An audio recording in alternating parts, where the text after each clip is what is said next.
você começa a respirar, todas as memórias que você carregou dentro de você, que está na sua mente, elas sedimentaram no seu corpo. Então, muitas vezes você adoece. Eu estou com uma cliente que me procurou ontem, que ela teve uma conversa bem difícil com o parceiro dela, e logo no dia seguinte, pela manhã, ela foi fazer umas compras e começou a desfalecer.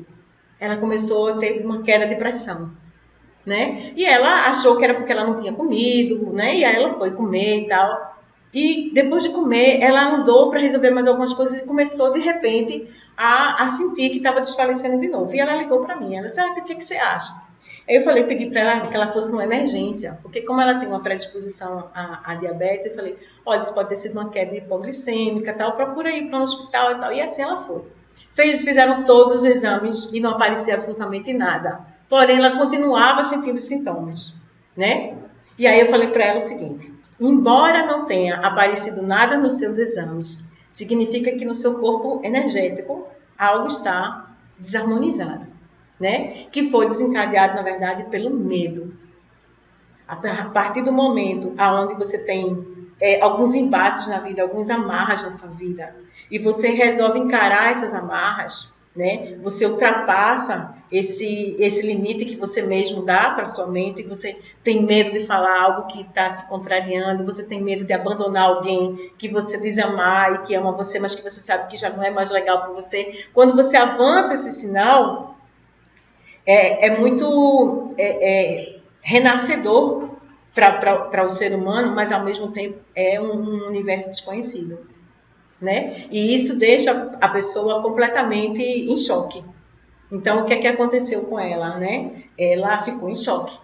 Ela entrou em contato sabendo de que depois daquela conversa, a vida dela inevitavelmente iria mudar. O que fazer com aquilo que eu não conheço, né? E como a gente tem medo dessas sensações, como a gente tem medo desses sentimentos, dessas emoções que vêm com a mudança, a gente vai adiando ela. E na medida que a gente vai adiando, a gente vai somatizando o corpo físico da gente, que é um corpo completamente limitado, completamente dependente. Ele começa a aparecer falhas. Dói aqui, dói ali, né? O coração começa a bater, as glândulas começam a entupir, né? Você começa a ter uma série de fatores corporais, porque o corpo é limitado, que ele está ali pedindo socorro. Então, quando você faz um trabalho de Kriya Yoga, quando você faz um trabalho de respiração, de Kundalini, você vai sentir todos esses sintomas.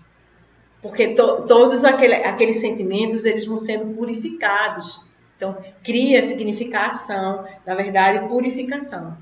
É purificação através da ação. Você não é mais um ser passivo. Você é uma pessoa atuante na sua vida. Entende? O Kriya Yoga te desafia nesse sentido. Porque você tem que fazer os movimentos, você tem que respirar esses movimentos. Você tem que puxar o ar e soltar o ar em muitos momentos. Você tem que só expulsar o ar em muitos momentos. E quando você faz isso, o corpo, ele entra numa espécie de resistência. Né? Então, quando o corpo entra na resistência, qual é a tendência da gente? É recuar. Né? É recuar. Então, a gente sempre quer fazer algo desde que aquele algo não seja desconfortável para a gente. Então, é comum quando as pessoas me procuram e dizem assim, Isaac, eu queria me preparar para me separar. Qual é a pessoa que se prepara para uma separação? Ninguém se prepara para uma separação. É uma ideia louca isso. Né? As coisas, você só está pronto quando você vive essas coisas.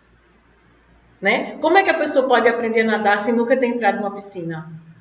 Né? Você pode ver todas as teorias de como nadar, mas se você nunca entrar na água, você nunca vai de fato aprender a nadar. Você só vai aprender a nadar na hora que você literalmente estiver dentro da água e que todo aquele conteúdo teórico você possa ter a oportunidade de botar em prática. Então você não vai sentir o chão, né? Você vai ter aquela sensação de morte, de que você vai afundar, e aí toda aquela técnica vai fazer com que venha à tona no momento em que você nada, né? Dentro d'água. Então, enquanto você quiser nadar sem nunca mergulhar, isso nunca vai ser uma realidade.